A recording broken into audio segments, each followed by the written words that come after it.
Hi everybody, this is the baseball head, the amazing, spectacular, terrific, the great one, the people's champion, your host, Hunter. Welcome back to Baseball Head 2. I hope you like this video and hit that subscribe button. So we like talking about the announcers for different teams.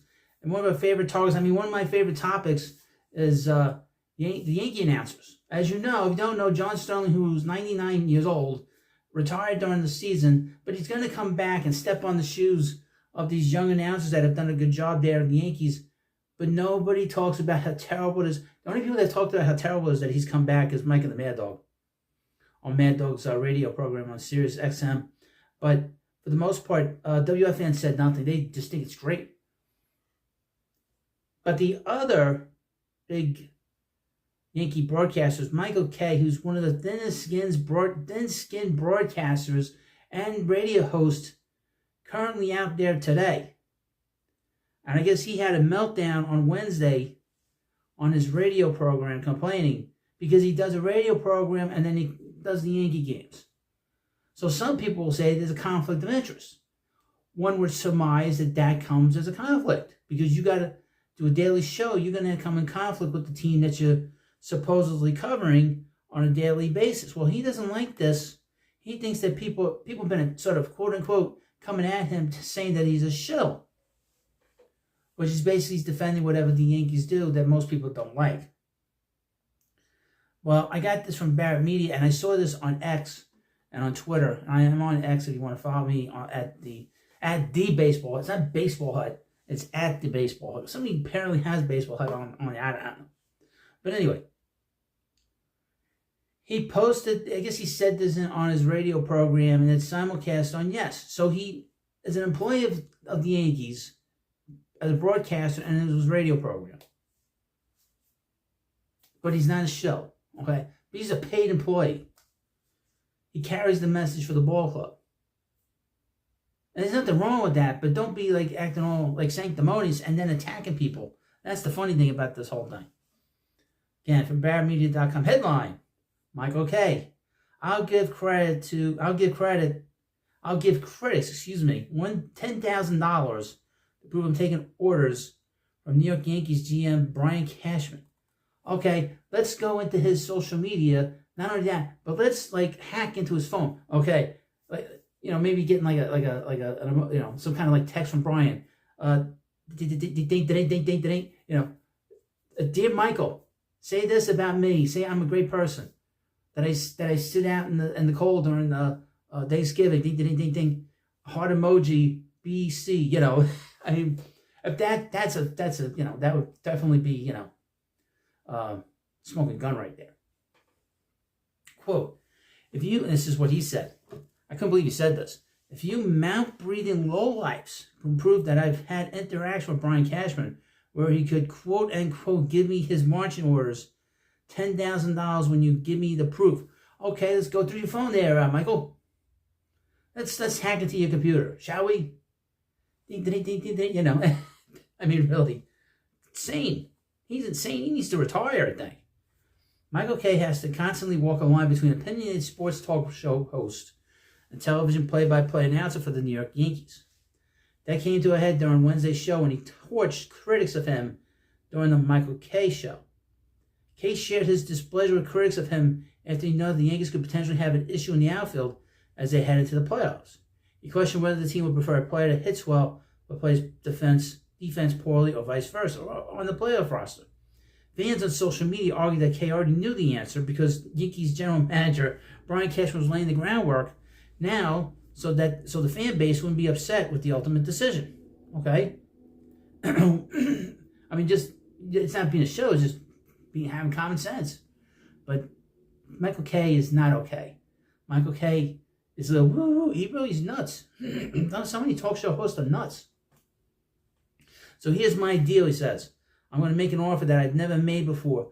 I'm making an offer you can't refuse. How can anybody prove this? Those fans that say I got my marching orders from Cashman, I give you a standing offer of $10,000 right now. $10,000 cash. If you will prove that over the last 2 months of this year that I've had any interaction with Brian Cashman. So he's already giving you qualifications. said Kate, walking by him saying hello, a text, anything, email, or any kind of phone conversation. If you mouth-breathing lowlifes can prove that I've had interaction with Brian Cashman where he could, quote unquote, give me his marching orders $10,000 when you give me the proof. Well, about 2 months before that. Kay's comments came after he took to social media with similar attacks on his critics before Wednesday's show. See what he has to say here. Please tune into the Michael K Show at 8:80 a.m.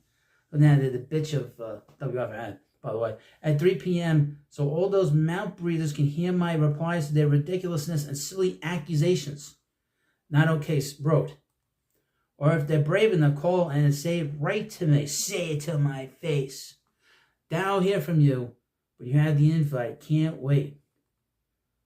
But Brian, what about 2 months before that? What about 2 years before that? What about last year? And he qualifies it. They carry the message. He works for the ball club. And and the club likes him to a point where they have him doing the radio program.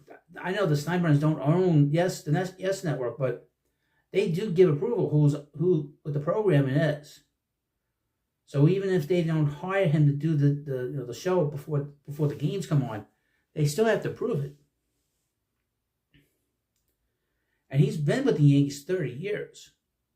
So he doesn't have to text Brian. He knows Brian. So when Brian comes out and says something, he knows what Brian means. He don't need a text. He's not desperate like former Mets manager Mickey Callaway was. Remember Mickey, the former Met manager, texting all the one thing, like a pervert? I don't. Like I said, he doesn't need any kind of text from Brian Cashman. He's worked with Brian Cashman. They've known each other for over 30 years. So he knows what he's going to tell him. He knows when he talks what the meaning is. So if he's defending them, he already knows. It's like if you know somebody a long time, you know what the meaning is when they talk. But this is how Michael Not Okay is. He's very thin-skinned. He doesn't like the fact that he never really beat Mike Francesa. Then when WFAN put Carton and Evan Roberts in the afternoon, he didn't beat them again. He's getting his lunch taken by Evan Roberts and Tiki Barber. And now he's like the bitch of WFAN now. He works for them now with the radio station. So he's very dense, and he's very thin-skinned. He doesn't get along with coworkers. There's been plenty of clips online of him fighting with the two co-hosts. I feel bad for them because a lot of times they have like three different windows. They look like they're hostages. They're reading like something that they'll be given by their hostage taker, and he's the hostage taker. They're like prisoners. But that's how it is. Well, you let me know what you think about this video. And of course, please subscribe. You better say it to my face. You better say it to me. You better call that number. I'm desperate to get people to watch and listen to my show. And that's not an episode of the craziness of WFM, but but again, this is how people are on talk radio. They're so desperate for ratings, folks, that they resort to this. And of course, your host talks about it because I think it's funny, and I think everybody else is talking about it. And I will make fun of Michael K, but no problem. I'd say right to his face, I think he's nuts. Trust me, I would.